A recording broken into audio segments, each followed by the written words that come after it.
ನಮಸ್ತೆ ಸ್ನೇಹಿತರೆ, ನಾವು ಲಾಸ್ಟ್ ವಿಡಿಯೋ ಬಂದಾಗ ಭಾರತ ಮತ್ತು ನೈಬರ್ ಕಂಟ್ರೀಸ್ ಬಗ್ಗೆ ನಾವು ತಿಳ್ಕೊಳ್ತಾ ಇದ್ವಿ. ಇಂಡಿಯಾ ಮತ್ತು ನೈಬರಿ ಕಂಟ್ರೀಸ್ಗಳ ಬಗ್ಗೆ. ಅದರಲ್ಲಿ ಇಂಡಿಯಾ ಮತ್ತು ಪಾಕಿಸ್ತಾನ ಬಗ್ಗೆ ತಿಳ್ಕೊಂಡಿದ್ದೀವಿ. ಅದರಲ್ಲಿ ಇಶ್ಯೂಸ್ ಇರೋ ಏರಿಯಾಗಳು ಯಾವುದೆಲ್ಲ.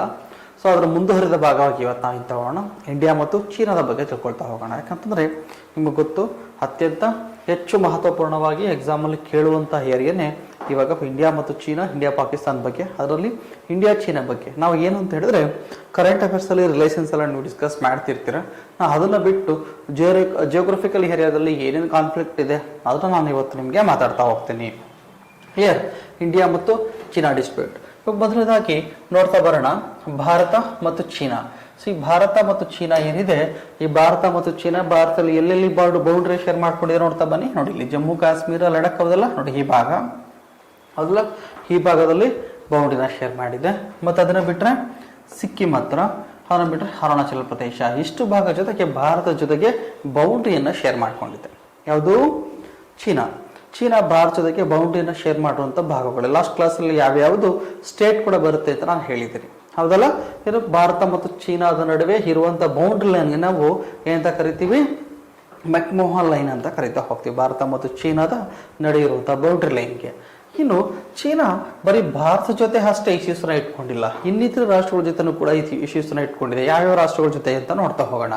ನೋಡಿ, ವಿಯೆಟ್ನಾಂ ಜೊತೆಗೂ ಕೂಡ ಬರುತ್ತೆ. ವಿಯೆಟ್ನಾಂ ಕೂಡ ಜೊತೆಗೂ ಕೂಡ ಬೌಂಡ್ರಿ ಇಶ್ಯೂಸ್ ಇರೋದು ನಾವು ನೋಡ್ತಾ ಹೋಗ್ತೀವಿ. ನೋಡಿ, ವಿಯೆಟ್ನಾಂ, ಈ ಲಾವಾಸ್ ಆಗ್ಬೋದು, ವಿಯೆಟ್ನಾಂ ಆಗ್ಬೋದು, ಮತ್ತು ತುಂಬ ಅತ್ಯಂತ ಪ್ರಮುಖವಾಗಿ ತೈವಾನ್ನ ಹೊಸಪಡಿಸ್ಕೊಂಡಿದೆ. ತೈವಾನ, ಸೌತ್ ಚೀನಾ ಸಿಯಲ್ಲಿ ಬರುವಂತಹ ತೈವಾನನ್ನು, ಮತ್ತೆ ಹಾಂಗ್ಕಾಂಗ್. ಎಕ್ಸಾಂಪಲ್ ಕ್ವಶನ್ಸ್ ಕೇಳ್ತಾನೆ. ಹಾಂಗ್ಕಾಂಗ್ ಆಲ್ರೆಡಿ ಹಾಂಗ್ಕಾಂಗ್ನ ಜೊತೆ ಸೇರಿಸ್ಕೊಂಡಿದೆ, ತೈವಾನ್ನ ಜೊತೆ ಸೇರಿಸ್ಕೊಂಡಿದೆ. ಈ ಹಾಂಗ್ಕಾಂಗ್ ಏನಿದೆ, ಈ ಹಾಂಗ್ಕಾಂಗ್ UK ಹ್ಯಾಂಡರಲ್ಲಿ ಇರುತ್ತೆ. ಯಾವುದು? UK ಹ್ಯಾಂಡರಲ್ಲಿ ಇರುತ್ತೆ. 1997ವರೆಗೆ 1997ವರೆಗೂ ಕೂಡ UK ಹ್ಯಾಂಡರಲ್ಲಿ, ಯಾವುದು? UK ಹ್ಯಾಂಡರಲ್ಲಿ ಹಾಂಗ್ಕಾಂಗ್ ಇರುತ್ತೆ. ಹಾಂಗ್ಕಾಂಗ್ನ UKದವರು 1997ರಲ್ಲಿ 1997ನಲ್ಲಿ ಯಾವ್ರಿಗೆ? ಚೀನಾದವರಿಗೆ 50 years ಅಗ್ರಿಮೆಂಟ್ಗೆ ಬಿಟ್ಕೊಡ್ತಾರೆ. ಎಷ್ಟು? 50 ವರ್ಷಗಳ ಒಂದು ಅಗ್ರಿಮೆಂಟ್ ಮಾಡಿಕೊಂಡು ಯಾವುದನ್ನ ಈ ಹಾಂಗ್ಕಾಂಗ್ನ ಬಿಟ್ಕೊಡ್ತಾರೆ. ಇದು ಇಶ್ಯೂಸ್ ಇರುತ್ತದೆ. ಇವಾಗ ಏನ್ ಮಾಡಿದ್ರೆ ಚೀನಾ ತನ್ನ ಸಂಪೂರ್ಣವಾದ ಅಧಿಕಾರವನ್ನು ಸಾಧಿಸಲಿಕ್ಕೆ ಹೋಗ್ತಾ ಇದೆ. ಹಾಗಾಗಿ ಮತ್ತೆ ಇಲ್ಲಿ ಕರೆನ್ಸಿನೇ ಬೇರೆ, ಚೀನಾ ಕರೆನ್ಸಿ ಹಾಂಗ್ಕಾಂಗ್ ಅಲ್ಲಿ ಯೂಸ್ ಆಗೋದಿಲ್ಲ. ಮತ್ತೆ ಇಲ್ಲಿಗೆ ಹೋಗ್ಬೇಕಾದ್ರೆ, ಹಾಂಗ್ಕಾಂಗ್ ಹೋಗ್ಬೇಕಾದ್ರೆ ಚೀನಿಯರು ಅಲ್ಲಿಗೆ ವೀಸಾ ಪಾಸ್ಪೋರ್ಟ್ ಕೂಡ ಬೇಕಾಗುತ್ತೆ. ಪ್ರತ್ಯೇಕ ರಾಷ್ಟ್ರವಾಗಿ ಉಳ್ಕೊಂಡಿದೆ. 50 ವರ್ಷಗಳವರೆಗೆ ಒಂದು ಅಗ್ರಿಮೆಂಟ್ ಮುಖಾಂತರ ಈ UK ಹ್ಯಾಂಡಲ್ ಇದ್ದಂಥ ಹಾಂಗ್ಕಾಂಗ್ ಇವತ್ತು ಚೀನಾಗೆ ಬಿಟ್ಕೊಟ್ಟಿದ್ದಾರೆ. ಅದು ಕೂಡ ನೋಡ್ಬೋದು, ರೀಸೆಂಟ್ ಆಗಿ ಇಶ್ಯೂಸ್ ಅಲ್ಲಿ ಇತ್ತು. ಇದನ್ನ ಬಿಟ್ಟರೆ ಇದೇ ರೀತಿಯಲ್ಲಿ ಇನ್ನೊಂದು ಪ್ರದೇಶವನ್ನು ಹೊಸಪಡಿಸಿಕೊಂಡ ರಾಷ್ಟ್ರವನ್ನ ಮಕಾವೋ. ಈ ಮಕಾವನ್ನು ಕೂಡ, ಹಾಂಗ್ಕಾಂಗ್ ಪಕ್ಕದಲ್ಲಿ ಬರುವಂತಹ ಮಕಾವನ್ನು ಕೂಡ ಚೀನಾ ತನ್ನ ತೆಗೆಗೆ ಸೇರಿಸ್ಕೊಂಡಿದೆ. ಮಕಾವೋ, ತೈವಾನ್, ಹಾಂಗ್ಕಾಂಗ್ ಅನ್ನ ಆಲ್ರೆಡಿ ಯಾವುದು? ಚೀನಾ ತನ್ನ ತೆಗೆಗೆ ಸೇರ್ಕೊಂಡಿದೆ. ಇವಾಗ ಭಾರತ ಮತ್ತು ಇದ್ರ ಬಗ್ಗೆ ಮಾತಾಡ್ಬೇಕಾದ್ರೆ ನೀವ್ಯಾಕೆ ಸರ್ ಇದನ್ನ ಡಿಸ್ಕಸ್ ಮಾಡ್ತೀರಿ? ಯಾಕೆ ಅಂತ ಹೇಳಿದ್ರೆ, ಚೀನಾ ಒಂದು ಕಮ್ಯುನಿಸ್ಟ್ ರಾಷ್ಟ್ರ. ಈ ಚೀನಾ ಕಮ್ಯುನಿಸ್ಟ್ ರಾಷ್ಟ್ರ ಏನಿದೆ, ಬರೀ ಹಾಂಗ್ಕಾಂಗ್, ಮಕಾವೋ ಮತ್ತು ತೈವಾನ್ ಅಷ್ಟೇ ಅಲ್ಲದೆ ಟಿಬೆಟ್ ಅನ್ನು ಕೂಡ ಹೊಸಪಡಿಸ್ಕೊಂಡಿದೆ. ಇಲ್ಲಿ ಯಾಕಂತಾರೆ ಟಿಬೆಟ್ ಒಂದು ಪ್ರತ್ಯೇಕ ರಾಷ್ಟ್ರ ಆಗಿರುತ್ತೆ. ಈ ಪ್ರತ್ಯೇಕ ರಾಷ್ಟ್ರವಾಗಿರೋದ ಟಿಬೆಟ್ ಅನ್ನ 1959ವರೆಗೆ, 1959ರವರೆಗೆ ಸಂಪೂರ್ಣವಾದ ಟಿಬೆಟ್ ಅನ್ನ ಚೀನಾ ಏನ್ ಮಾಡುತ್ತೆ? ತನ್ನ ತೆಗೆಗೆ ಸೇರಿಸ್ಕೊಂಡ್ಬಿಡುತ್ತೆ. ಸಂಪೂರ್ಣವಾದ ಟಿಬೆಟ್ ಅನ್ನ ಚೀನಾ ತನ್ನ ಜೊತೆ ಸೇರಿಸ್ಕೊಂಡ್ಬಿಡುತ್ತೆ. ಆವಾಗ ಚೀನಾದಿಂದ ಅಥವಾ ಟಿಬೆಟ್ ಇಂದ ಭಾರತಕ್ಕೆ ರೆಫ್ಯೂಜೀಸ್ಗಳು ವಲಸೆ ಬರೋ ಸಂಖ್ಯೆ ಜಾಸ್ತಿ ಆಗ್ತಾ ಹೋಗುತ್ತೆ. ಅದರಲ್ಲೂ ಕೂಡ ಟಿಬೇಟಿಯನ್ಸ್ಗಳಿಗೆ ಭಾರತದಲ್ಲಿ ಕಾಲೋನಿಗಳನ್ನ ಮಾಡ್ಕೊಡ್ಲಿಕ್ಕೆ ಅವಕಾಶ ಮಾಡ್ಕೊಡ್ತಾ ಹೋಗ್ತೀವಿ. ಕರ್ನಾಟಕದಲ್ಲೂ ಕೂಡ ನಾವು ಮಾಡ್ಕೊಡ್ತೀವಿ. ಕರ್ನಾಟಕ ಅಂದ್ರೆ ಭಾರತ ಇತರೆ ಭಾಗದಲ್ಲೂ ಮಾಡ್ಕೊಡ್ತೀವಿ. ಮತ್ತು ದಲೈಲಾಮಾ ಅವರು ಕೂಡ, ಟಿಬೇಟ್ನ ಧರ್ಮಗುರುವಾದಂತಹ ದಲೈಲಾಮಾ ಅವರು ಕೂಡ ಭಾರತಕ್ಕೆ ಬರ್ತಾರೆ. ಅವ್ರಿಗೂ ಕೂಡ ನಾವು ಭಾರತದಲ್ಲಿ ನೆಲೆಯನ್ನ ಮಾಡ್ಕೊಡ್ತೀವಿ. ಇದು ಕಾನ್ಫ್ಲಿಕ್ಟ್ಗೆ ಕಾರಣ ಆಗುತ್ತೆ. ಇಂಡಿಯಾ ಮತ್ತು ಚೀನಾಗೆ ಕಾನ್ಫ್ಲಿಕ್ಟ್ ಕಾರಣ ಆಗೋದೇನು? ಟಿಬೇಟಿಯನಿಯರು ಭಾರತಕ್ಕೆ ವಲಸೆ ಬಂದಾಗ ನಾವು ಅವರಿಗೆ ಸಪೋರ್ಟನ್ನು ಮಾಡಿ ಇಂಡಿಯಾದಲ್ಲೇ ಇಟ್ಕೊಳ್ತೀವಿ, ಹೌದಲ್ಲ. ಜೊತೆಗೆ ಟಿಬೇಟ್ ಧರ್ಮಗುರುಗಳ ದಲೈಲಾಮನೂ ಕೂಡ ಇಂಡಿಯಾದಲ್ಲಿ ಸಪೋರ್ಟ್ ಮಾಡ್ತೀವಿ. 1959 ಅಂದ್ರೆ ಯಾರು ಪ್ರಧಾನಿ ಆಗಿರ್ತಾರೆ ಭಾರತದಲ್ಲಿ? ನೆಹರು ಅವರು ಪ್ರಧಾನಿ ಆಗಿರ್ತಾರೆ. ಇಂಥ ಸಮಯದಲ್ಲಿ ದಲೈಲಾಮಾ ಇವರಿಗೆಲ್ಲ ಭಾರತದಲ್ಲಿ ಉಳ್ಕೊಳ್ಳೋ ವ್ಯವಸ್ಥೆನೆ ಮಾಡ್ತಾರೆ. ಚೀನಾದವರು ಇಂಡಿಯಾದವ್ರಿಗೆ ಹೇಳ್ತಾರೆ, ಆದ್ರೂ ಕೂಡ ಕೇಳೋದಿಲ್ಲ. ಹಾಗಾಗಿ ಇಂಡಿಯಾ ಮತ್ತು ಇದರ ನಡುವೆ ಯಾವುದಕ್ಕೆ? ಚೀನಾ ನಡುವೆ ವಾರ್ಲಾಗಲಿಕ್ಕೆ ಕೂಡ ಒಂದು ಕಾರಣ ಆಗ್ತಾ ಹೋಗುತ್ತೆ. ಇವಾಗ ನೋಡಿ, ಹಾಗೆ ಚೀನಾ ಭಾರತಕ್ಕೆ ಚೀನಾ ವಾರ್ ಆಗುತ್ತೆ. ಇಂಡಿಯಾ ಚೀನಾ ವಾರ್ 1960 1962 1962ರಲ್ಲಿ ಭಾರತ ಮತ್ತು ಚೀನಾ ನಡುವೆ ಹೊರಾಗತ್ತೆ. ಇವಾಗ ಆ ವಾರ್ ಹಾಕೋ ಮುಂದೆ ಭಾರತದ ಚಿತ್ರಣ ಹೇಗಿತ್ತು ನೋಡಿ, ಇಲ್ಲಿ ಅಕ್ಷಯ್ ಚೀನಾ ಅಂತ ಏನ್ ಕರಿತೀವಿ, ಲಡಾಖ್ ಭಾಗ, ಈ ಭಾಗ ಹೀಗೆ ಇತ್ತು, ಭಾರತೀಯರ ತೆಕ್ಕೆಯಲ್ಲೇ ಇತ್ತು. ಇದಾದ್ಮೇಲೆ ಅದು ಬರುತ್ತೆ ಅರುಣಾಚಲ ಪ್ರದೇಶ, ಉತ್ತರಾಖಂಡ್ ಮತ್ತು ಸಿಕ್ಕಿಂ ಮತ್ತು ಅರುಣಾಚಲ ಪ್ರದೇಶ, ಹಿಮಾಚಲ ಪ್ರದೇಶ, ಉತ್ತರಾಖಂಡ್, ಅರುಣಾಚಲ ಪ್ರದೇಶ, ಸಿಕ್ಕಿಂ ಇವೆಲ್ಲವೂ ಕೂಡ ಬೌಂಡ್ರಿಯನ್ನ ಶೇರ್ ಮಾಡ್ಕೊಂಡಿತ್ತು. ಯಾವ್ದ್ರ ನಡುವೆ? ಚೀನಾದ ನಡುವೆ. ಅವ್ನ ಎಕ್ಸಾಂಪಲ್ ಕೇಳ್ಬೋದು, ಈಸ್ಟ್ ಇಂದ ವೆಸ್ಟ್ ಗೆ ಆರ್ಡರ್ ಪ್ರಕಾರ ಜೋಡಿಸಿ ಭಾರತದ ರಾಜ್ಯಗಳನ್ನ ಚೀನಾ ಜೊತೆ ಬಾರ್ಡರ್ ಶೇರ್ ಮಾಡೋದನ್ನ ಕೇಳಿದ್ರೆ ಅರುಣಾಚಲ ಪ್ರದೇಶ, ಸಿಕ್ಕಿಂ, ಉತ್ತರಾಖಂಡ, ಹಿಮಾಚಲ ಪ್ರದೇಶ, ಈಗಿನ ಲಡಾಖ್ ಇವೆಲ್ಲನೂ ಕೂಡ ಚೀನಾ ಜೊತೆಗೆ ಬೌಂಡ್ರಿ ಶೇರ್ ಮಾಡ್ಕೊಂಡಿರೋದು. ಭೂಪಟದಲ್ಲಿ ಈ ತರ ಇರೋದನ್ನ ನಾವು ನೋಡ್ತಾ ಹೋಗ್ತೀವಿ. ಇದು ಆದ್ಮೇಲೆ ಏನಾಗುತ್ತೆ, ಚೀನಾದವರು ಟಿಬೇಟ್, ನಾನು ಏನ್ ಟಿಬೇಟ್ ಅಂತ ಹೇಳಿದೆ, ಟಿಬೇಟಿನ ಭಾಗ ಇದು. ಈ ಭಾಗದಲ್ಲಿ ಬ್ರೌನ್ ಕಲರ್ ಏನ್ ಕಾಣ್ತಾ ಇದೆ, ಇದು ಯಾವುದು? ಟಿಬೇಟಿನ ಭಾಗ. ಟಿಬೇಟ್ ಇಷ್ಟು ಭಾಗದಲ್ಲಿ ಇರುತ್ತೆ. ಅಂದ್ರೆ ಚೀನಾ ಎಲ್ಲೋ ಬಂದು ಈ ಭಾಗದಲ್ಲಿ ಮಾತ್ರ ಬೌಂಡ್ರಿ ಶೇರ್ ಮಾಡ್ತಾ ಇತ್ತು. 1959ರಲ್ಲಿ 1959 ಚೀನಾ ಟಿಬೇಟ್ ಅನ್ನ ವಶಪಡಿಸಿಕೊಳ್ಳುತ್ತೆ. ಕ್ಲಿಯರ್? 1959ರಲ್ಲಿ ಚೀನಾ ಟಿಬೇಟ್ ಮೇಲೆ ಆಕ್ರಮಣ ಮಾಡುತ್ತೆ. ಆವಾಗ ಟಿಬೇಟಿಯನ್ಸರು ಕೂಡ ಭಾರತಕ್ಕೆ ವಲಸೆ ಬರ್ತಾರೆ. ಈ ಟಿಬೇಟ್ ಅಲ್ಲಿ ಇದ್ದದ್ದು ಮೌಂಟ್ ಕೈಲಾಸ ಪರ್ವತ ಏನಿದೆ ಟಿಬೇಟ್ ಅಲ್ಲಿ. ಇವಾಗ ಏನಂತ ಓದ್ತೀವಿ ನಾವು? ಚೀನಾ ಅಂತ ಹೋಗ್ತೀವಿ. Mount Everest ಎಲ್ಲಿತ್ತು? ನೇಪಾಳ ಮತ್ತು ಟಿಬೇಟ್ ನಡುವೆ ಇತ್ತು. ಇವತ್ತೇನಾಗಿದೆ, ಇದು ಮೌಂಟ್ ಎವರೆಸ್ಟ್ ಇರೋದು ನೇಪಾಳ ಮತ್ತು ಚೀನಾದ ನಡುವೆ. ಇಲ್ಲಿ ನಾಮಚ್ಚ ಪರ್ವ, ಈ ನಾಮಚ್ಚ ಪರ್ವ ಟಿಬೇಟ್ ಅಲ್ಲಿ ಬರ್ತಾ ಇದೆ ನೋಡಿ. ಮೊದಲು ಟಿಬೇಟ್, ಇವಾಗ ಏನಾಗಿದೆ, ಚೀನಾದಲ್ಲಿ ಇದೆ, ಅರುಣಾಚಲ ಪ್ರದೇಶದ ಮೇಲ್ಭಾಗದಲ್ಲಿ. ಹಿಮಾಲಯ ಪರ್ವತ ಇಲ್ಲಿ ಸ್ಟಾರ್ಟ್ ಆದ್ರೆ ಇಲ್ಲಿವರೆಗೂ ಕೂಡ ಬರುತ್ತೆ, ನಾಮಚ್ಚ ಬರುವುದವರೆಗೂ ಕೂಡ ಬರುತ್ತೆ. ಕ್ಲಿಯರ್? ಹೀಗಾಗಿ ಇಷ್ಟು ಭೂ ಪ್ರದೇಶವನ್ನ 1959ರಲ್ಲಿ ಚೀನಾ ಸಂಪೂರ್ಣವಾಗಿ ತನ್ನಗೆ ಸೇರಿಸ್ಕೊಂಡ್ಬಿಡುತ್ತೆ. ಯಾವಾಗ 1959ರಲ್ಲಿ ಸೇರಿಸ್ಕೊಳ್ಳುತ್ತೋ ಆವಾಗ ಎಲ್ಲಿ ಟಿಬೇಟ್ ಇಂದ ಬರುವಂತಹ ರೆಫ್ಯೂಜಿಯಸ್ಗಳಿಗೆ, ವಲಸೆಗಾರರಿಗೆ ಭಾರತದಲ್ಲಿ ಉಳ್ಕೊಳ್ಳೋ ವ್ಯವಸ್ಥೆಯನ್ನ ಭಾರತ ಸರ್ಕಾರ ಮಾಡುತ್ತೆ. ಆವಾಗ ಚೀನಾದವರು ಭಾರತಕ್ಕೆ ವಾರ್ ಕೂಡ ಮಾಡ್ತಾರೆ, ಅದು ವಾರ್ನು ಕೂಡ ಮಾಡ್ತಾರೆ. ಇದನ್ನ ಮಾಡೋ ಹಾಗಿಲ್ಲ. ಸೊ ಇದು ಟಿಬೇಟು ನಮಗೆ ಸೇರಿದ್ದು ಅಂತ ಹೇಳ್ತಾರೆ. ಆವಾಗಲೂ ಕೂಡ ನೆಹರು ಅವರು ಕೇಳಿದ್ದೇನೆ, ಅವತ್ತು ಬರುವಂತ ದಲೈಲಾಮಾ ಮತ್ತು ರೆಫ್ಯೂಜಿಯಸ್ಗಳಿಗೆ ಕರ್ನಾಟಕ ಮತ್ತು ಇನ್ನಿತರ ರಾಜ್ಯಗಳಲ್ಲಿ ಉಳ್ಕೊಳ್ಳೋ ವ್ಯವಸ್ಥೆನ ಮಾಡ್ತಾರೆ. ಒಂದು ನಿಮಗೂ ಕೂಡ ಗೊತ್ತಿರಬೇಕು, ಉತ್ತರಾಖಂಡಲ್ಲಿ ಹಿಮಾಚಲ ಪ್ರದೇಶ ಇದೆ, ಹಿಮಾಚಲ ಪ್ರದೇಶದಲ್ಲಿ ಅವರೊಂದು ದಲೈಲಾಮಾ ಅವ್ರಿಗೆ ಸಂಬಂಧಪಟ್ಟದ ಟಿಬೇಟಿಯನ್ಸ್ಗೆ ಸಂಬಂಧಪಟ್ಟದ ಮ್ಯೂಸಿಯಂ ಕೂಡ ಇದೆ. ಅದೇ ಮ್ಯೂಸಿಯಂನ ಕರ್ನಾಟಕದ ರಾಮನಗರ ಡಿಸ್ಟಿಕ್ಗೆ ತರಬೇಕು. ಯಾಕಂದ್ರೆ ನಿಮ್ಗೆ ಗೊತ್ತು, ಹಿಮಾಚಲ ಪ್ರದೇಶ ಚೀನಾಕ್ಕೆ ನಿಯರೆಸ್ಟ್ ಇರೋದ್ರಿಂದ ಯಾವ ಬೇಕಾದ್ರೂ ಅಟ್ಯಾಕ್ ಆಗ್ಬೋದಲ್ಲಿ. ಯಾಕಂದ್ರೆ ರೀಸೆಂಟ್ ಆಗಿ ಹಿಮಾಚಲ ಪ್ರದೇಶದ ಕೆಲವು ಭಾಗವೂ ಕೂಡ ಚೀನಾ ನನ್ನದು ಅಂತ ಕ್ಲೈಮ್ ಮಾಡ್ತಿದೆ. ಅದೇ ಉದ್ದೇಶದಿಂದ ಹಿಮಾಚಲ ಪ್ರದೇಶದಲ್ಲಿ ಇರುವಂತಹ ಮ್ಯೂಸಿಯಂ ಅನ್ನ ಎಲ್ಲಿಗೆ, ಕರ್ನಾಟಕದ ಯಾವುದಕ್ಕೆ, ರಾಮನಗರ ಡಿಸ್ಟಿಕ್ಗೆ ಚೇಂಜ್ ಮಾಡಬೇಕು ಅಂತ ಕೂಡ ಯೋಚನೆಯನ್ನ ಮಾಡ್ತಿದ್ದಾರೆ. ಅದನ್ನ ಬಿಟ್ಟಾಕೋಣ. ಇವಾಗ 1959ರಲ್ಲಿ ಏನಾಗ್ತಾ ಹೋಗುತ್ತೆ, 1959ರಲ್ಲಿ ಇಂಡಿಯಾ ಟಿಬೇಟ್ ಅನ್ನ ಚೀನಾ ಅಕ್ವೈರ್ ಮಾಡ್ಕೊಳ್ಳುತ್ತೆ. ಆವಾಗ ಟಿಬೇಟಿಯನ್ಸ್ ಎಲ್ಲರೂ ಕೂಡ ಇಂಡಿಯಾ ಕಡೆ ವಲಸೆ ಬರ್ತಾರೆ. ಒಂದಷ್ಟು ಜನಕ್ಕೆ ಭಾರತದಲ್ಲಿ ಉಳ್ಕೊಳ್ಳೋ ವ್ಯವಸ್ಥೆನೂ ಕೂಡ ಮಾಡ್ತಾರೆ. ದಲೈಲಾಮಾ ಕೂಡ ಒಬ್ರು. ಚೀನಾ ಭಾರತಕ್ಕೆ ಹೇಳುತ್ತೆ, ಭಾರತ ಅದನ್ನ ನೆಗ್ಲೆಕ್ಟ್ ಮಾಡ್ತಾ ಹೋಗುತ್ತೆ. ಆವಾಗ ಸಡನ್ ಆಗಿ ಇಂಡಿಯಾ ಮತ್ತು ಚೀನಾದ ನಡುವೆ ಟ್ರೀಟಿ ಕೂಡ ಆಗಿರುತ್ತೆ, ಇಂಡಿಯಾ ಚೀನಾ ಬಾಯ್ ಬಾಯ್ ಅಂತ ಟ್ರೀಟಿ. ಆ ಟ್ರೀಟಿಯನ್ನು ಮುರಿದು 1962 ಚೀನಾದವರು ಏನ್ ಮಾಡ್ತಾರೆ, ಭಾರತದ ಒಂದಷ್ಟು ಪ್ರದೇಶಗಳನ್ನ, ಯಾವ್ಯಾವ ಪ್ರದೇಶಗಳನ್ನ, ಅರುಣಾಚಲ ಪ್ರದೇಶವನ್ನ 1962 ವಾರ್ ಪ್ರಕಾರ ಯಾವುದು, ಈ ಈಸ್ಟರ್ನ್ ಸೆಕ್ಟರ್ ಅಲ್ಲಿ ಬರುವಂತಹ ಪೂರ್ವದ ಭಾಗದ ಬರುವಂತಹ ಅರುಣಾಚಲ ಪ್ರದೇಶವನ್ನ ಮತ್ತು ಇಲ್ಲಿ ಬರುವಂತಹ ಯಾವುದು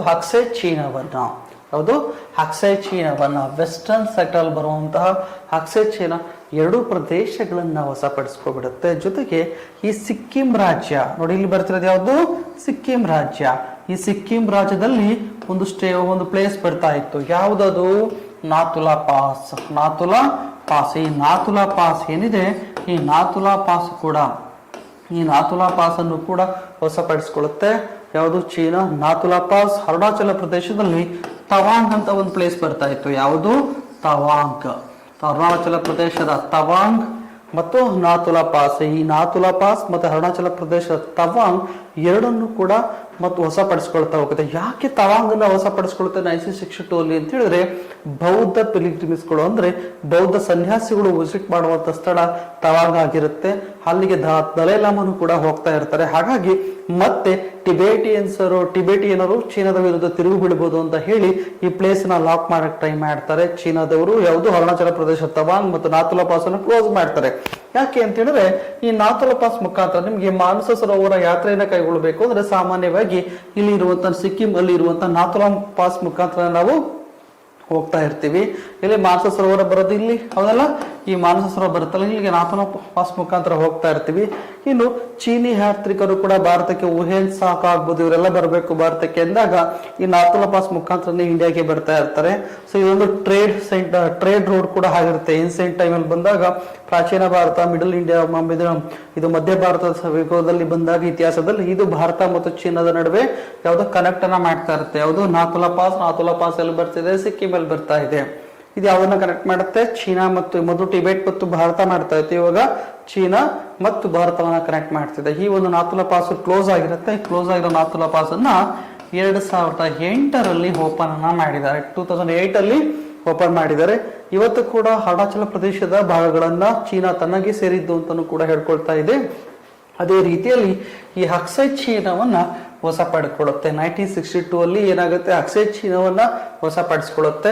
ಇಲ್ಲಿ ಅಗ್ರಿಮೆಂಟ್ ಕೂಡ ಆಗುತ್ತೆ, ಭಾರತ ಮತ್ತು ಚೀನಾದ ನಡುವೆ ಅಗ್ರಿಮೆಂಟ್ ಆಗಿ ಇಲ್ಲೊಂದು ಲೈನ್ ಕೂಡ ಆಗುತ್ತೆ, ಲೈನ್ ಆಫ್ ಆಕ್ಚುಯಲ್ ಕಂಟ್ರೋಲ್. ಏನದು ಲೈನ್ ಆಫ್ ಆಕ್ಚುಯಲ್ ಕಂಟ್ರೋಲ್. ಈ ಲೈನ್ ಆಫ್ ಆಕ್ಚುಯಲ್ ಕಂಟ್ರೋಲ್ ಯಾವ LOC ಇರೋದು, ಲೈನ್ ಆಫ್ ಕಂಟ್ರೋಲ್ ಇರೋದು ಭಾರತ ಪಾಕಿಸ್ತಾನದ ನಡುವೆ. LEC ಇರೋದು ಲೈನ್ ಆಫ್ ಆಕ್ಚುಯಲ್ ಕಂಟ್ರೋಲ್ ಇರೋದು ಭಾರತ ಮತ್ತು ಚೀನಾದ ನಡುವೆ. ಈ ಚೀನಾದ ನಡುವೆ ಎಲ್ಲಿ, ಈ ಭಾಗದಲ್ಲಿ ಅಕ್ಸೈ ಚೀನಾ. ಈ ಅಕ್ಸೈ ಚೀನಾ ಹೇಗಪ್ಪ ಇದೆ ಅಂತಂದ್ರೆ ಇದು ಉತ್ತರ ಹಿಮಾಲಯದಲ್ಲಿ ಬರುವಂತ ಭಾಗ. ಇದು ಏನಕ್ಕೆ ಚೀನಾದ ಆರ್ಮಿ ಬೇಗ ಇಲ್ಲಿಗೆ ಅಕ್ವೈರ್ ಮಾಡ್ಕೊಳ್ತಾರೆ ಈಸಿಯಾಗಿ, ಇಂಡಿಯನ್ ಆರ್ಮಿ ಯಾಕೆ ಹೋಗ್ಲಿಕ್ಕಾಗಿಲ್ಲ ಅಂತ ಹೇಳಿದ್ರೆ ಈ ಅಕ್ಸೈ ಚೀನಾ ಸ್ಲೋಪ್ ಇರೋದು ಯಾವ ಕಡೆಗೆ, ಚೀನಾದ ಕಡೆಗೆ ಸ್ಲೋಪ್ ಇದೆ, ಟುವರ್ಡ್ಸ್ ಚೀನಾ. ಸೊ ಚೀನಾ ಕಡೆ ಸ್ಲೋಪ್ ಇರೋದ್ರಿಂದ ಈಸಿಯಾಗಿ ಯಾವುದು ಚೀನಾದ ಆರ್ಮಿಗಳು ಬರ್ತಾರೆ. ಇವತ್ತು ಕೂಡ 3 ಲಕ್ಷ ಆರ್ಮಿಗಳಿಗೆ, ಚೀನಾದ ಆರ್ಮಿಗಳಿಗೆ ಇಲ್ಲಿ ಟ್ರೈನಿಂಗ್ ನ ಕೊಡ್ತಾರೆ ಅಕ್ಸೈ ಚೀನಾದಲ್ಲಿ. ಇವತ್ತು ಕೂಡ ಅಕ್ಸೈ ಚೀನಾ ಯಾರ ಅಂಡರ್ಲಿ ಇದೆ, ಚೀನಾದ ಅಂಡರ್ ಅಲ್ಲಿ ಇದೆ. ಹಾಗಾಗಿ ಅಕ್ಸೈ ಚೀನಾ ವಿವಾದ, ನಾಥುಲಾ ಪಾಸ್ ವಿವಾದ ಮತ್ತು ತವಾಂಗ್ ವಿವಾದ, ಅರುಣಾಚಲ ಪ್ರದೇಶದಲ್ಲಿ ಯಾವ್ದು ಬರುತ್ತೆ, ತವಾಂಗ್. ಈ ತವಾಂಗ್ ವಿವಾದ ಇವೆಲ್ಲವೂ ಕೂಡ ಭಾರತ ಮತ್ತು ಚೀನಾದ ನಡುವೆ ಇರುವಂತಹ ಬಾರ್ಡರ್ ಇಶ್ಯೂಸ್ ಆಯ್ತು. ಕ್ಲಿಯರ್. ಇಷ್ಟು ಕೂಡ 1962 ವಾರ್ ಆದಾಗ ಚೀನಾದವರು ಭಾರತದಿಂದ ಅಕ್ವೈರ್ ಮಾಡ್ಕೊಂಡಂತ ಪ್ಲೇಸ್ಗಳು. ಅದೇ ಒಂದ್ಸಲ ನೋಡ್ಕೋಬೇಡ ಯಾವ್ಯಾವ ಏರಿಯಾ ಅಂತ ಹೇಳಿ ನಿನ್ನೆ ಮಾತಾಡ್ತಿದ್ದೆ ಇದನ್ನ ನಾನು. ನೋಡಿ ಈ ಭಾಗ ಯಾವುದು, ಗ್ಲೇಸಿಯರ್ ಹೌದಲ್ಲ. ನೋಡಿ ಇಲ್ಲೊಂದು ಗ್ಲೇಸಿಯರ್ ಬರ್ತಾ ಇತ್ತು. ಯಾವ ಗ್ಲೇಸಿಯರ್ ಅದು ಸಿಯಾಚಿನ್ ಗ್ಲೇಸಿಯರ್. ಸಿಯಾಚಿನ್ ಗ್ಲೇಸಿಯರ್ ಮೇಲ್ಗಡೆ ಇರುವ ಭಾಗವನ್ನ, ಈ ಸಿಯಾಚಿನ್ ಗ್ಲೇಸಿಯರ್ ಮೇಲ್ಗಡೆ ಇರುವ ಭಾಗವನ್ನ ಯಾರು ಪಾಕಿಸ್ತಾನ ಅಕ್ವೈರ್ ಮಾಡ್ಕೊಂಡಿರುತ್ತೆ. ಈ ಪಾಕಿಸ್ತಾನ ಆಕ್ಯುಪೈಡ್ ಏನಿರುತ್ತೆ ಈ ಏರಿಯಾವನ್ನ ಯಾರಿಗೆ ಬಿಟ್ಕೊಡುತ್ತೆ, ಚೀನಾದವ್ರಿಗೆ ಬಿಟ್ಕೊಡುತ್ತೆ.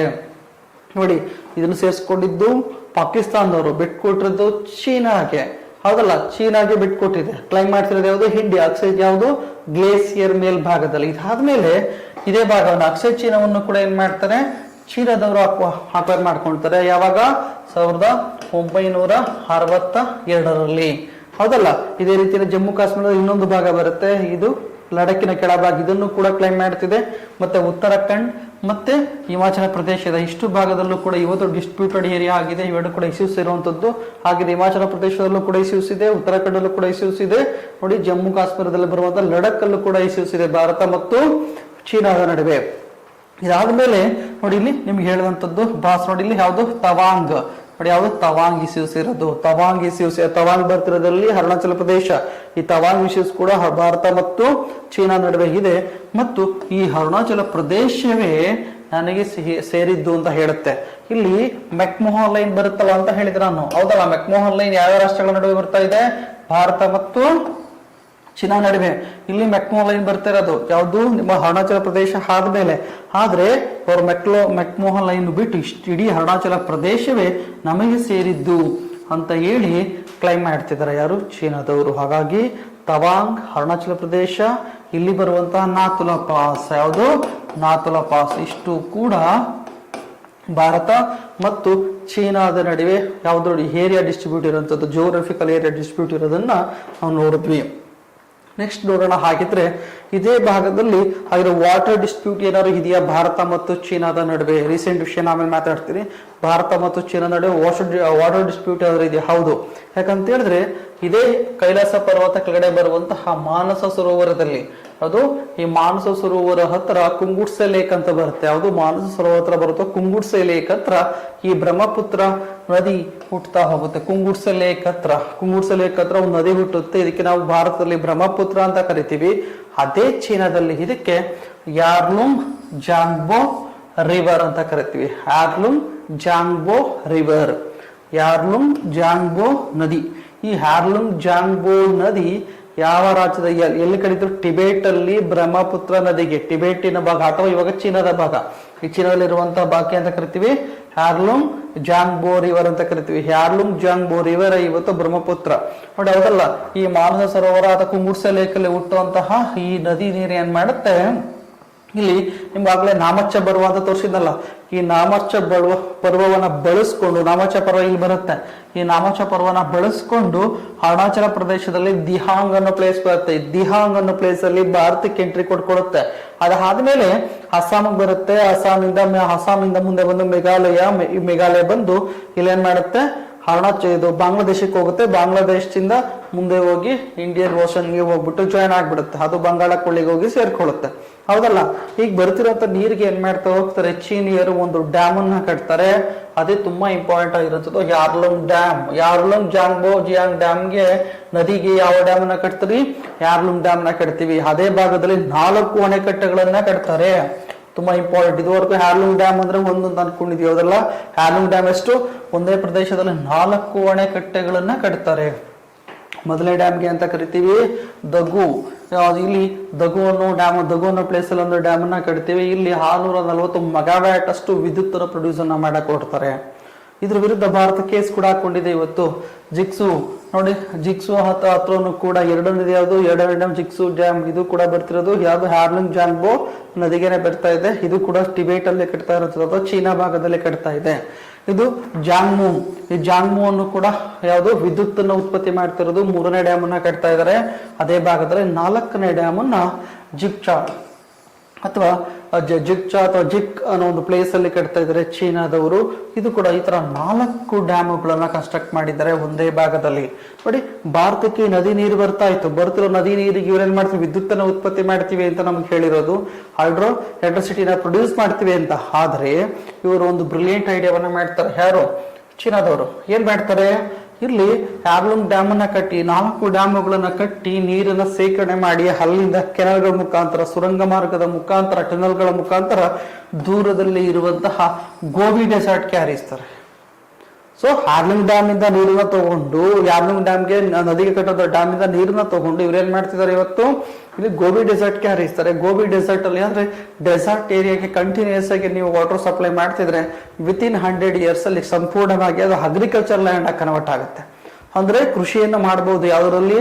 ನಿಮ್ಮ ಡೆಸರ್ಟ್ ಏರಿಯಾದಲ್ಲಿ. ಎಕ್ಸಾಂಪಲ್ ತಗೊಳ್ಳಿ, ಇಸ್ರೇಲ್ ನೋಡಿ, ಉದಾಹರಣೆಗೆ ಇಂಡಿಯಾದಲ್ಲಿ ಹೇಳ್ತಾರೆ ಇಸ್ರೇಲ್ ಮಾದರಿ ತಂತ್ರಜ್ಞಾನ. ಏನ್ ಇಸ್ರೇಲ್ ಮಾದರಿ ತಂತ್ರಜ್ಞಾನ ಅಂದ್ರೆ ಸಮುದ್ರ ನೀರನ್ನ ಪ್ಯೂರಿಫೈ ಮಾಡಿ ಅಲ್ಲಿಗೆ ಸಿಹಿ ನೀರನ್ನ ಸಪ್ಲೈ ಮಾಡ್ತಾ ಹೋಗ್ತೀವಿ ಡೆಸರ್ಟ್ಗೆ. ಡೆಸರ್ಟ್ ಕನ್ವರ್ಟ್ ಒಂದು ಟೈಮ್ ಆದ್ಮೇಲೆ ಒಂದು 100 years ಅಲ್ಲಿ ಸಂಪೂರ್ಣವಾಗಿ ಸಾಯಿಲ್ಸ್ ಕನ್ವರ್ಟ್ ಆಗುತ್ತೆ. ಅಲ್ಲಿ ಅಗ್ರಿಕಲ್ಚರ್ ನಾವು ಸ್ಟಾರ್ಟ್ ಮಾಡಬಹುದು. ಅದೇ ಪ್ಲಾನ್ ಅನ್ನ ಇವರು ಜಾಂಗ್ಬೋ ಜಿಯಾಂಗ್ ರಿವರ್ ಏನಿದೆ, ಈ ಜಾಂಗ್ಬೋ ಜಿಯಾಂಗ್ ರಿವರ್ ನೀರನ್ನ ತಗೊಂಡೋಗಿ ಗೋಬಿ ಡೆಸರ್ಟ್ಗೆ ಬಿರುವಂತೆ ಮಾಡಿದ್ದಾರೆ. ಇದ್ರ ವಿರುದ್ಧ ಭಾರತ ಕೇಸನ್ನು ಹಾಕೊಂಡಿದೆ. ಯಾಕೆ? ಈ ಬ್ರಹ್ಮಪುತ್ರ ನದಿಗೆ ಬರುತ್ತಿರುವಂತಹ ಬ್ರಹ್ಮಪುತ್ರ ನದಿಗೆ ಅಣೆಕಟ್ಟನ್ನ ಕಟ್ಟೋದ್ರಿಂದ ಇವು ನಾರ್ತ್ ಈಸ್ಟ್ ಅಲ್ಲಿ ಬರುವಂತಹ, ಈಶಾನ್ಯ ರಾಜ್ಯದಲ್ಲಿ ಬರುವಂತಹ, ನಾರ್ತ್ ಈಸ್ಟ್ ಅಲ್ಲಿ ಬರುವಂತಹ ರಾಜ್ಯಗಳು, ಈಶಾನ್ಯ ರಾಜ್ಯಗಳಿಗೆ ನೀರು ತೊಂದರೆ ಆಗ್ತಾ ಹೋಗುತ್ತೆ. ಅಗ್ರಿಕಲ್ಚರ್ಗೆ ಆಗ್ಬೋದು. ಹೌದಲ್ಲ, ಅಸ್ಸಾಂ, ಅರುಣಾಚಲ ಪ್ರದೇಶ್, ಮೇಘಾಲಯ, ತ್ರಿಪುರಾ, ಮಣಿಪುರ, ಹೌದಲ್ಲ, ಅದೇ ರೀತಿಯಲ್ಲಿ ಬರುವಂತಹ ವೆಸ್ಟ್ ಬೆಂಗಾಲ್ ಆಗುದು. ಇವೆಲ್ಲರೂ ಕೂಡ ಕಡೆ ಇಲ್ಲಿ ಬ್ರಹ್ಮಪುತ್ರ ಉಪನದಿಗಳು ಈ ಭಾಗದಲ್ಲಿ ಬರ್ತಾ ಹೋಗ್ತವೆ. ಸಂಪೂರ್ಣವಾಗಿ ವಾಟರ್ ಸೋರ್ಸ್ ಬರೋದ್ರ ಸ್ಟಾಪ್ ಮಾಡಿಬಿಟ್ರೆ ಇವೆಲ್ಲನೂ ಕೂಡ ತುಂಬಾ ಕಷ್ಟ ಆಗುತ್ತೆ ಅಗ್ರಿಕಲ್ಚರ್ಗೆ ಅಂತ ಹೇಳಿ ವಿರುದ್ಧ ಭಾರತ ಕೇಸ್ ಕೂಡ ಹಾಕ್ತಂದ್ರೆ ಆಲ್ರೆಡಿ ಚೀನಾದವರು ಡ್ಯಾಮ್ ಕನ್ಸ್ಟ್ರಕ್ಟ್ ಮಾಡಿ ಇಲ್ಲಿ ವಿದ್ಯುತ್ ಅನ್ನು ಪ್ರೊಡ್ಯೂಸ್ ಮಾಡ್ತಿದ್ದಾರೆ ಮತ್ತು ಗೋಬಿ ಡೆಸರ್ಟ್ಗೆ ನೀರನ್ನು ಬಿಡೋ ಪ್ರಯತ್ನ ಕೂಡ ಕೆನಲ್ ಅನ್ನು ಕೂಡ ಮಾಡ್ತಾ ಇದ್ದಾರೆ. ಹಾಗಾಗಿ ಈ ಒಂದು ವಿರುದ್ಧ ಭಾರತ ಮತ್ತು ಚೀನಾದ ವಿರುದ್ಧ ಇದೊಂದು ಇಶ್ಯೂಸ್ ಕೂಡ ಇದೆ. ಬ್ರಹ್ಮಪುತ್ರ ರಿವರ್ ಇಶ್ಯೂಸ್ ಅಥವಾ Zangbo Jiang river issues, Zangbo Jiang river ಅಥವಾ ಬ್ರಹ್ಮಪುತ್ರ ಇಶ್ಯೂಸ್ ಭಾರತ ಮತ್ತು ಚೀನಾದ ನಡುವೆ ನಾವು ನೋಡ್ತಾ ಹೋಗ್ತೀವಿ. ನೆಕ್ಸ್ಟ್ ನೋಡೋದಾದ್ರೆ 2017 ಒಂದು ಇಶ್ಯೂಸ್ ಆಗಿರುತ್ತೆ. ಯಾವುದು? ಡೋಕ್ಲಾಮ್ ಇಶ್ಯೂಸ್. ಡೋಕ್ಲಾಮ್ ಎಲ್ಲಿ ಬರುತ್ತೆ ಆಗಿದ್ರೆ ಡೋಕ್ಲಹ್ಯಾಮ್ ಭಾರತ ಮತ್ತು ಭೂತಾನ್ ನಡುವೆ ಬರುವಂತದ್ದು. ಡೋಕ್ಲಾಮ್ ನೋಡಿ, ಇದು ಡೋಕ್ಲಾಮ್ ಕೂಡ ಯಾರು ಚೀನಾದವರು ನಮಗೆ ಸೇರಿದ್ದು ಅಂತ ಕ್ಲೈಮ್ ಮಾಡಕ್ ಬರ್ತಾರೆ ನೋಡಿ. ಇದು ಭಾರತದ ಸಿಕ್ಕಿಂ, ಇದು ಯಾವುದು ಭೂತಾನ್, ಈ ನಡುವೆ ಏನಾಗಿರುತ್ತೆ ಇರುವಂತಹ ಪ್ರದೇಶವೇ ಡೋಕ್ಲಾಮ್. ಈ ಡೋಕ್ಲಾಮ್ ಪ್ಲಾಟ್ಯೂನ ಚೀನಾದವರು ಕ್ಲೈಮ್ ಮಾಡಕ್ ಬರ್ತಾರೆ. ಇಲ್ಲಿ ಇಂಡಿಯನ್ ಆರ್ಮಿಗೂ ಮತ್ತು ಚೀನಾ ಆರ್ಮಿಗೂ ಫ್ರಿಕ್ಷನ್ ಆಗುತ್ತೆ. ಯಾವಾಗ ಡೋಕ್ಲಾಮ್ ಯೂಸ್ ಆಗಿದ್ದು 2017 2017ರಲ್ಲಿ ಚೀನಾ ಮತ್ತು ಭಾರತದ ನಡುವೆ ಈ ಡೋಕ್ಲಾಮ್ ಪ್ಲಾಟ್ಯೂ ಇಶ್ಯೂಸ್ ಕ್ರೈಸ್ ಆಗ್ತಾ ಹೋಗುತ್ತಾ ಇದೆ. ಡೋಕ್ಲಾಮ್ ಇಶ್ಯೂಸ್ ಆಗಿದ್ದು 2017 ಇಂಡಿಯಾ ಮತ್ತು ಚೀನಾದ ನಡುವೆ ಯಾವ ರಾಷ್ಟ್ರಗಳು ಬರ್ತಿದೆ, ಭೂತಾನ್ ಮತ್ತೆ ಭಾರತದ ನಡುವೆ ಬರುವಂತ ಪ್ರದೇಶ ಇದು ಯಾವುದು ಡೋಕ್ಲಾಮ್ ಇಶ್ಯೂಸ್. ನೆಕ್ಸ್ಟ್ ನೋಡೋದಾದ್ರೆ ರೀಸೆಂಟ್ ಆಗಿ ಅಬ್ಸರ್ವ್ ಮಾಡಬಹುದು ಗಾಲ್ವಾನ್ ಡಿಸ್ಪ್ಯೂಟ್, ಗಾಲ್ವಾನ್ ಕಣಿವೆ ವ್ಯಾಲಿ ಹೌದಲ್ವಾ, ಗಾಲ್ವಾನ್ ವ್ಯಾಲಿ ಇಶ್ಯೂಸ್ ನಾವು ನೋಡ್ತಾ ಹೋಗ್ತೀವಿ. ಯಾಕಂತಂದ್ರೆ ಈ ಪ್ರದೇಶವನ್ನ ಏನ್ ನೋಡ್ತಿದ್ದೀರಾ, ಇದು ಅಕ್ಷಯ ಚೀನಾ ಭಾಗ, ಇದು ಅಕ್ಷಯ ಚೀನಾ ಭಾಗ ಹೌದಲ್ಲ. ಈ ಅಕ್ಷಯ ಚೀನಾ ಭಾಗದ ಇದಕ್ಕೆ ನಾವೇನ್ ಮಾಡ್ಕೊಂಡಿದೀವಿ, ಲೈನ್ ಆಫ್ ಆಕ್ಚುಯಲ್ ಕಂಟ್ರೋಲ್ ನ ಮಾಡ್ಕೊಂಡಿದೀವಿ ಹೌದಾ, ಲೈನ್ ಆಫ್ ಆಕ್ಚುಯಲ್ ಕಂಟ್ರೋಲ್ ನ ಮಾಡ್ಕೊಂಡಿದೀವಿ. ಇವತ್ತೇನಾಗಿದೆ, ಇದಕ್ಕೂ ಮುಂದೆ ಬಂದಿದೆ ಇವತ್ತು, ಅದು ಹೇಗೆ ಅಂತ ನೋಡ್ತಾ ಹೋಗೋಣ ನೋಡಿ. ಈ ಭಾಗದಲ್ಲಿ ಇದು ಚೀನಾ ಇದುವರೆಗೂ 1962 1962ರಲ್ಲಿ ಯಾವ ಏರಿಯಾವನ್ನ ಈ ಅಕ್ಷಯ ಚೀನಾವನ್ನ ಅಕ್ವೈರ್ ಮಾಡ್ಕೊಂಡಿತ್ತು.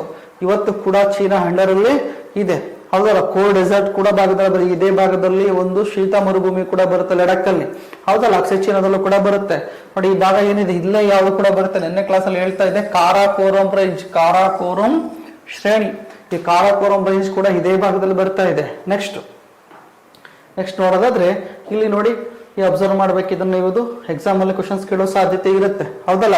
ಇಲ್ಲಿ ಏನಾಗಿದ್ರೆ ಈ ಲೈನ್ ಆಫ್ ಆಕ್ಚುಯಲ್ ಕಂಟ್ರೋಲ್ ಎಲ್ಲಿವರೆಗಿತ್ತು, ಲೈನ್ ಆಫ್ ಆಕ್ಚುಯಲ್ ಕಂಟ್ರೋಲ್ ನೋಡಿದ್ದು ಇದು ಲೈನ್ ಆಫ್ ಆಕ್ಚುಯಲ್ ಕಂಟ್ರೋಲ್ ಯಾವುದು ನೋಡಿದ್ದು ಹೌದಲ್ಲ. ಇಲ್ಲಿವರೆಗೆ ಚೀನಾ, ಅಕ್ಷಯ ಚೀನಾ ಇದನ್ನ ಚೀನಾ ಕ್ಲೈಮ್ ಮಾಡ್ಕೊಂಡಿದೆ. ಆದ್ರೆ ಇದೇ ಚೀನಾದವರು ಇವತ್ತು ಏನನ್ನ ಮಾಡ್ತಿದ್ದಾರೆ, ಇದೇ ಚೀನಾದವರು ಇವತ್ತು ಈ ಅಕ್ಷಯ ಚೀನಾದಿಂದ ಮುಂದೆ ಬಂದು, ಈ ಲೈನ್ ಆಫ್ ಆಕ್ಚುಯಲ್ ಕಂಟ್ರೋಲ್ಗಿಂತ ಮುಂದೆ ಬಂದು ಇಷ್ಟು ಪ್ರದೇಶವು ನಮ್ದು ಅಂತ ಹೇಳ್ತಾ ಇದ್ದಾರೆ ಹೌದಲ್ಲ. ಈ ನಡುವೆ ಬರುವಂತ ಪ್ರದೇಶವೇ ಗಾಲ್ವಾನ್ ವ್ಯಾಲಿ.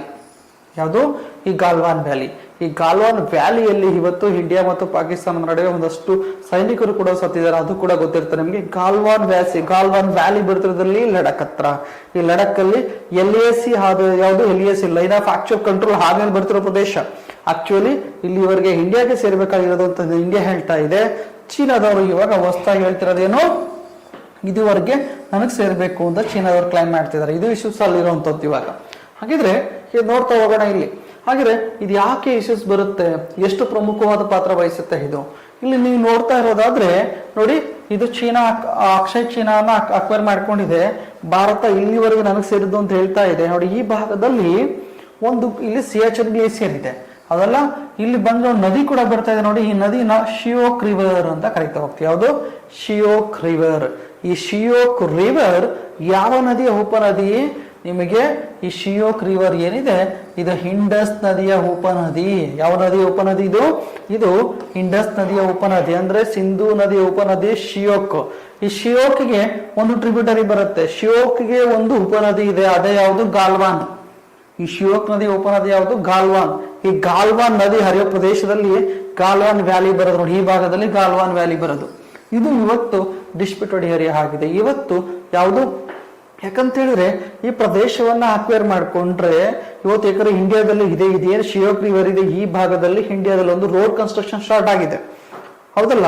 ಸೊ ಇದೇ ಭಾಗದಲ್ಲಿ LAC ಪಕ್ಕದಲ್ಲಿನೇ ಶಿಯೋಕ್ ರಿವರ್ ದಾಟಿ ಇಲ್ಲಿ ಇಂಡಿಯಾ ರೋಡ್ ಕನ್ಸ್ಟ್ರಕ್ಷನ್ ಮಾಡ್ತಿರೋದ್ರಿಂದ ಚೀನಾದವ್ರಿಗೆ ತಡಿಲಿಕ್ಕೆ ಆಗ್ತಾ ಇಲ್ಲ. ಹಾಗಾಗಿ ಹೇಗಾರು ಮಾಡಿದ್ರೆ ವಶಪಡಿಸ್ಕೊಂಡ್ರೆ, ಯಾಕಂದ್ರೆ ಈ ಕಡೆ ಮತ್ತೆ ಶಿಯೋಕ್ ರಿವರ್ ಬಂದ್ಬಿಡುತ್ತೆ, ಇಂಡಿಯಾದವ್ರು ಹೋಗಿ ಯುದ್ಧ ಮಾಡೋದು ಕೂಡ ಸಂಖ್ಯೆ ಕಡಿಮೆ ಆಗುತ್ತೆ ಅಂತೇಳಿ ಅವ್ರ ತಲೆಯಲ್ಲಿ ಇರೋದ್ರಿಂದ ಈ ಭಾಗವನ್ನು ಅಕ್ವೈರ್ ಮಾಡ್ಕೋಬೇಕು ಅಂತ ಪ್ಲಾನ್ ಮಾಡ್ಕೊಂಡಿದ್ದಾರೆ. ಅದಕ್ಕೆ ಆಕ್ಚುಲಿ ಈ ಏರಿಯಾ ಸೇರ್ಬೇಕಾಗಿರೋದು ಭಾರತಕ್ಕೆ ಸೇರ್ಬೇಕಾಗಿರೋದು ಗಾಲ್ವಾನ್. ಹಾಗಾಗಿ ಗಾಲ್ವಾನ್ ಅನ್ನೋದು ಒಂದು ವ್ಯಾಲಿ ಜೊತೆಗೆ ಒಂದು ನದಿ ಕೂಡ ಇದೆ, ಗಾಲ್ವಾನ್ ರಿವರ್ ಇದೆ. ಗಾಲ್ವಾನ್ ನದಿ ಯಾವ ನದಿ ಉಪನದಿ? ಶಿಯೋಕ್ ನದಿಯ ಉಪನದಿ. ಶಿಯೋಕ್ ಯಾವ ನದಿ ಉಪನದಿ? ಸಿಂಧೂ ನದಿ ಅಥವಾ ಯಾವುದು ಇಂಡಸ್ ನದಿಯ ಟ್ರಿಬ್ಯೂಟರಿ ಆಗಿದೆ. ಕ್ಲಿಯರ್? ಇಷ್ಟು ಕೂಡ ನಿಮಗೆ ಎಕ್ಸಾಮ್ ಅಲ್ಲಿ ಕೇಳುವ ಸಾಧ್ಯತೆ ಇರುತ್ತೆ, ನೀವು ನೋಡ್ಕೋಬೇಕಾಗುತ್ತೆ. ಕ್ಲಿಯರ್? ನೆಕ್ಸ್ಟ್ ನೋಡೋದಾದ್ರೆ ಬರೀ ಇಷ್ಟೇ ಇಶ್ಯೂಸ್ ಇಂಡಿಯಾ ಮತ್ತು ಚೀನಾ ನಡುವೆ ಇರೋದು ಇಲ್ಲ. ಇದಕ್ಕಿಂತ ಮೇಲೆ ಹೋಗೋದಾದ್ರೆ ಇಂಡಿಯಾ ಅಪೋಸ್ ಮಾಡ್ತಾನೆ ಬಂದಿದೆ ಚೀನಾ ತಗೊಳ್ಳುವಂತ ಪ್ರತಿಯೊಂದು ನಿರ್ಧಾರಗಳಲ್ಲೂ ಕೂಡ. ಫಾರ್ ಎಕ್ಸಾಂಪಲ್ ಇದೇ ಒಂದು ನೋಡೋದಾದ್ರೆ one road one belt issues ಅಂತ ನೀವು ನೋಡಿರ್ತೀರಾ, ಕರೆಂಟ್ ಅಫೇರ್ಸ್ ಅಲ್ಲೂ ಕೂಡ ಹಲವಾರು ಬಾರಿ ಓದಿರ್ತೀರಾ. ಈ ಚೀನಾದ ತನ್ನ ಸಾಮ್ರಾಜ್ಯವನ್ನ ವಿಸ್ತರಣೆ ಮಾಡಬೇಕು ಅಂತ ಹೇಳಿ, ತನ್ನ ರಾಷ್ಟ್ರದ ಸಾಮ್ರಾಜ್ಯವನ್ನ ವಿಸ್ತರಣೆ ಮಾಡಬೇಕು ಮತ್ತೆ ಎಕನಾಮಿಕಲಿ ಸ್ಟ್ರಾಂಗ್ ಮಾಡಬೇಕು ಅಂತ ಹೇಳಿ ರಾಷ್ಟ್ರವನ್ನ ನೋಡಿ ಬೀಜಿಂಗ್ ಇಂದ, ಎಲ್ಲಿ ಈ ಬೀಜಿಂಗ್ ಇಂದ ನೋಡಿ ಮಂಗೋಲಿಯಾಗೆ ಬರುತ್ತೆ, ಮಂಗೋಲಿಯಾದಿಂದ ಮತ್ತೆ ಯಾವುದು ಸೆಂಟ್ರಲ್ ಏಷ್ಯನ್ ಕಂಟ್ರೀಸ್ ಬರುತ್ತೆ, ಸೆಂಟ್ರಲ್ ಏಷ್ಯನ್ ಕಂಟ್ರಿ ಟರ್ಕಿ, ಈ ಟರ್ಕಿಯಿಂದ ಹಾಗೆ ಮುಂದೆ ಹೋದ್ರೆ ಯುರೋಪಿಯನ್ ಕಂಟ್ರೀಸ್ಗಳಿಗೆ ರೋಡ್ ಅನ್ನ ಕನ್ಸ್ಟ್ರಕ್ಟ್ ಮಾಡ್ತಿರುತ್ತೆ. So one belt one road ಅಂದ್ರೆ ಒಂದು ರೋಡ್ ಚೀನಾದಲ್ಲಿ ಸ್ಟಾರ್ಟ್ ಆಗಿ ರಷ್ಯಾ ಆಗ್ಬೋದು, ಮತ್ತೆ ಇಲ್ಲಿ ಬರುವಂತ ಕಜಕಿಸ್ತಾನ, ತುರ್ಕ್ಮೆನಿಸ್ತಾನ ಆಗ್ಬೋದು, ಟರ್ಕಿ ಆಗ್ಬೋದು, ಮತ್ತೆ ಅಪ್ ಟು ನಿಮ್ಮ UK ವರೆಗೂ ಕೂಡ, ಎಲ್ಲಿವರೆಗೆ ನಿಮಗೆ ಅಲ್ಲಿವರೆಗೂ ಕೂಡ, ಇಲ್ಲಿವರೆಗೆ ನಿಮ್ಮ ಯುರೋಪಿಯನ್ ಕಂಟ್ರೀಸ್ ವರೆಗೂ ಕೂಡ ಒಂದು ರೋಡ್ ಅನ್ನ ಮಾಡುತ್ತೆ. ರೋಡ್ ಅನ್ನ ಮಾಡಿ ಹಲವಾರು ರಾಷ್ಟ್ರಗಳಿಗೆ ವಿರೋಧ ಕೂಡ ಪಡಿಸ್ತವೆ. ಇದ್ರ ಉದ್ದೇಶ ಏನು, ಏಷ್ಯಾ ಕಾಂಟಿನೆಂಟ್ ಮತ್ತು ಪಕ್ಕದಲ್ಲಿ ಬರೋದು ಯುರೋಪ್ ಕಾಂಟಿನೆಂಟ್ ಅಲ್ಲಿ ಡಾಮಿನೇಟ್ ಆಗ್ಬೇಕಾಗುತ್ತೆ ಇದು, ಹೌದಲ್ಲ. ಮತ್ತೆ ಈ ರೋಡ್ ಕನ್ಸ್ಟ್ರಕ್ಷನ್ ಮಾಡೋದ್ರಿಂದ ಎಕನಾಮಿಕಲಿ ಇವ್ರೇನಾಗ್ತಾ ಹೋಗ್ತಾರೆ. ಫಾರ್ ಎಕ್ಸಾಂಪಲ್ ರೋಡ್ ಕನ್ಸ್ಟ್ರಕ್ಷನ್ ಮಾಡ್ತೀವಿ ಅಂತ, ಇನ್ಫ್ರಾಸ್ಟ್ರಕ್ಚರ್ ಡೆವಲಪ್ ಮಾಡ್ತೀವಿ ಅಂತ ಇವ್ರ ಹತ್ರ ಪರ್ಮಿಷನ್ ತಗೊಂಡು ಈಸಿಯಾಗಿ ಇವರು ಟ್ರಾನ್ಸ್ಪೋರ್ಟ್ ಅನ್ನ ಮಾಡ್ಕೋಬೇಕಾಗುತ್ತೆ, ಮಾಡ್ಕೊಂತಾರೆ. ಜೊತೆಗೆ ಅವರು ಇಂಡೈರೆಕ್ಟ್ ಆಗಿ ಅವರ ರಾಷ್ಟ್ರಗಳು ಮೇಲೆ ಡಿಪೆಂಡ್ ಆಗೋ ಕೆಲಸವನ್ನ ಮಾಡ್ತಾರೆ. ನೋಡಿ ಇದು ಒನ್ ಬೆಲ್ಟ್ ಒನ್ ರೋಡ್ ಮಾಡ್ತಾರೆ. ಇದೇ ಭಾಗದಲ್ಲಿ ಪಾಕಿಸ್ತಾನಕ್ಕೆ ಒಂದನ್ನ ಮಾಡ್ತಾರೆ. ನಿನ್ನೆ ಕ್ಲಾಸ್ ಅಲ್ಲಿ ನೋಡಿದ್ವಿ China Pakistan economic corridor plan ಅಂತ ನಿನ್ನೆ ಕ್ಲಾಸ್ ಅಲ್ಲಿ ಹೇಳಿದ್ದಲ್ಲ, China economic Pakistan corridor plan ಅನ್ನು ಕೂಡ ಮಾಡ್ಕೊಂಡಿದ್ದಾರೆ.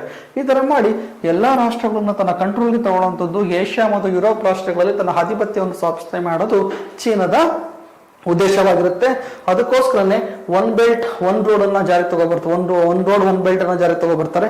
ಇದಕ್ಕೆ ಚೀನಾದವರು ಕೂಡ, ಚೀನಾದಕ್ಕೆ ಭಾರತ ಕೂಡ ಸಂಪೂರ್ಣವಾದ ವಿರೋಧವನ್ನು ಕೂಡ ಭಾರತ ಇದಕ್ಕೆ ವ್ಯಕ್ತಪಡಿಸ್ತಾ ಹೋಗುತ್ತೆ. ಇದು ಆಕ್ಚುಲಿ ಮೊದಲು ಏನ್ಸಿಯಂಟ್ ಹಿಸ್ಟ್ರಿ ಬಂದಾಗ ಅಥವಾ ನಿಮ್ಮ ಪ್ರಾಚೀನ ಭಾರತ ಇತಿಹಾಸವನ್ನು ನೋಡೋದಾದ್ರೆ ಇದು ಚೀನರ ಸಿಲ್ಕ್ ರೂಟ್ ಕೂಡ ಆಗಿರುತ್ತೆ, ಸಿಲ್ಕ್ ರೋಡ್ ಕೂಡ ಆಗಿರುತ್ತೆ. ಅಂದ್ರೆ ಅವ್ರ ಚೀನಿಯರು ಇದೇ ಮಾರ್ಗದ ಮುಖಾಂತರ ಹೋಗಿ ಅವರು ಬೆಳೀತಿನ ಸಿಲ್ಕ್ ಅನ್ನು ಕೂಡ ಮಾರಾಟವನ್ನ ಮಾಡ್ತಿರ್ತಾರೆ. ಇದಲ್ದೇನೆ ಲ್ಯಾಂಡ್ ರೂಟ್ ನಾವು ನೋಡಿದ್ವಿ, ಹೌದಲ್ಲ. ಈ ಲ್ಯಾಂಡ್ ರೂಟ್ ಅಲ್ಲಿ ಫಾರ್ ಎಕ್ಸಾಂಪಲ್ ನೋಡಿ ಲಂಡನ್ ವರ್ಗೂ ಸಿಗುತ್ತೆ ನೋಡಿ. ಈ ಒಂದು ಮ್ಯಾಪ್ ಅಲ್ಲಿ ಬೀಜಿಂಗ್ ಸ್ಟಾರ್ಟ್ ಆಗಿ ನೋಡಿ, ಬೀಜಿಂಗ್ ಸ್ಟಾರ್ಟ್ ಆಗುತ್ತೆ, ಬೀಜಿಂಗ್ ಸ್ಟಾರ್ಟ್ ಆಗಿ ಒಂದು ಮಾಸ್ಕೋ ಹೋಗುತ್ತೆ, ಇನ್ನೊಂದು ನೋಡಿ ಟೆಹರಾನ್ ಆಗ್ಬೋದು, ಮತ್ತೆ ಇಲ್ಲಿಂದ ಲಂಡನ್ UK ನೋಡಿ ಎಲ್ಲಿವರೆಗೆ ಮ್ಯಾರಾಕೋ, ಸ್ಪೈನ್ ವರ್ಗೂ ಬರುತ್ತೆ, ಇಲ್ಲಿವರೆಗೆ ಸ್ಪೈನ್ ವರ್ಗೂ ಬರುತ್ತೆ. ಎಲ್ಲಿಂದ ಬೀಜಿಂಗ್ ಇಂದ ಸ್ಪೈನ್ ವರ್ಗೂ ಬರ್ತಾ ಇದೆ. ಇಲ್ಲಿ ನೋಡಿ Africa country, Europe continent, Italy Venice ಆಗ್ಬೋದು ನೋಡಿ, ಇಟಲಿಯಿಂದ ಹಿಡಿದು ಲಂಡನ್ ವರ್ಗೂ ಕೂಡ ಇವರು ರೋಡ್ ಅನ್ನ ಕನ್ಸ್ಟ್ರಕ್ಟ್ ಮಾಡ್ತಾರೆ. ಯಾವ್ದನ್ನ ಸೇರಿಸ್ಕೊಂಡು ಮಾಸ್ಕೋದನ್ನು ಕೂಡ ಸೇರಿಸ್ಕೊಂಡು, ಯಾವ್ದದು ಇದು ಒಂದು ಲ್ಯಾಂಡ್ ರೂಟ್ ಆದ್ರೆ ಇನ್ನೊಂದು ರೈಲ್ ರೂಟ್. ಬ್ಲಾಕ್ ಲೈನ್ ಏನಿದೆ ಈ ಮೇಲ್ಗಡೆ ಬರುವಂತದ್ದು ಇದು ರೈಲ್ವೆ, ಅಂದ್ರೆ ರೋಡ್ ಮುಖಾಂತರ ರೋಡ್ ಟ್ರಾನ್ಸ್ಪೋರ್ಟ್ ಮತ್ತೆ ಯಾವುದು ರೈಲ್ ಟ್ರಾನ್ಸ್ಪೋರ್ಟ್ ಎರಡೂ ಪ್ರಕಾಂತರ ಕೂಡ ಯಾವ್ದು ಇಡೀ ಭಾರತ, ಇದು ಇಡೀ ಏಷ್ಯಾ ಖಂಡ ಮತ್ತೆ ಯುರೋಪ್ ಕಾಂಟಿನೆಂಟ್ ತಲುಪಬೇಕು ಅಂತ ಪ್ಲಾನ್ ಅನ್ನ ಮಾಡುತ್ತೆ. ಇದೇ ರೀತಿಯಲ್ಲಿ ಸಿ ರೂಟ್ ಅಲ್ಲೂ ಕೂಡ ಒಂದು ಪ್ಲಾನ್ ಅನ್ನು ಮಾಡುತ್ತೆ. ಸೊ ಅದನ್ನು ಕೂಡ ನೋಡ್ಕೊಂಡ್ಬಿಡಿ.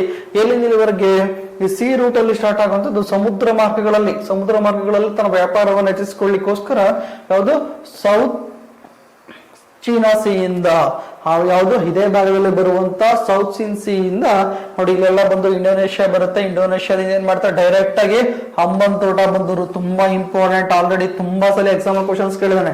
ಹಂಬಂತೋಟ ಪೋರ್ಟ್ ಇಲ್ಲಿ ಬರುತ್ತೆ, ಶ್ರೀಲಂಕಾ. ಈ ಹಂಬಂತೋಟದಿಂದ ಏನ್ ಮಾಡ್ತೀವಿ, ಮತ್ತೆ ಭಾರತದ ಕಡೆಗೆ ಬರುತ್ತೆ. ಭಾರತ ಕಡೆಗೆ ಬಾಂಗ್ಲಾದೇಶದಲ್ಲಿ ಯಾವ್ದು ಬರುತ್ತೆ ನಿಮ್ಗೆ, ಚಿತ್ತಗಂಗೆ ಏನ್ ಬರುತ್ತೆ, ಅದು ಬಾಂಗ್ಲಾದೇಶದಲ್ಲಿ ಆ ಚಿತ್ತಗಂಗವರೆಗೂ ಕೂಡ ಬರುತ್ತೆ. ಮತ್ತೆ ಅಲ್ಲಿಂದ ನೋಡಿ ಇವರು ಟ್ರೇಡ್ ರೂಟ್ ಹೇಗೆ ಸಿ ರೂಟ್ ಅಲ್ಲಿ ಡೈರೆಕ್ಟ್ ಇಲ್ಲಿಂದ ಎಲ್ಲಿ ಬರುತ್ತೆ, ಕೀನ್ಯಾ ರಾಷ್ಟ್ರ ನೋಡಿ ತುಂಬಾ ಇಂಪಾರ್ಟೆಂಟ್.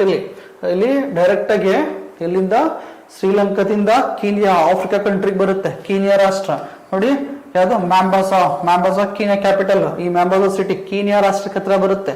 ಈ ಮ್ಯಾಂಬಾಸಾ ರಾಷ್ಟ್ರದಿಂದ ಮತ್ತೆ ರೂಟ್ ಚೇಂಜ್ ಆಗುತ್ತೆ. ಎಲ್ಲಿಗೆ, ಬಾಬೆಲ್ ಮ್ಯಾಂಡಬ್ ಒಂದು ಸ್ಟ್ರೈಟ್ಸ್ ಬರುತ್ತೆ, ಬಾಬೆಲ್ ಮ್ಯಾಂಡಬ್ ಸ್ಟ್ರೈಟ್ಸ್, ಬಾಬೆಲ್ ಮ್ಯಾಂಡಬ್ ಜಲಸಂಧಿ.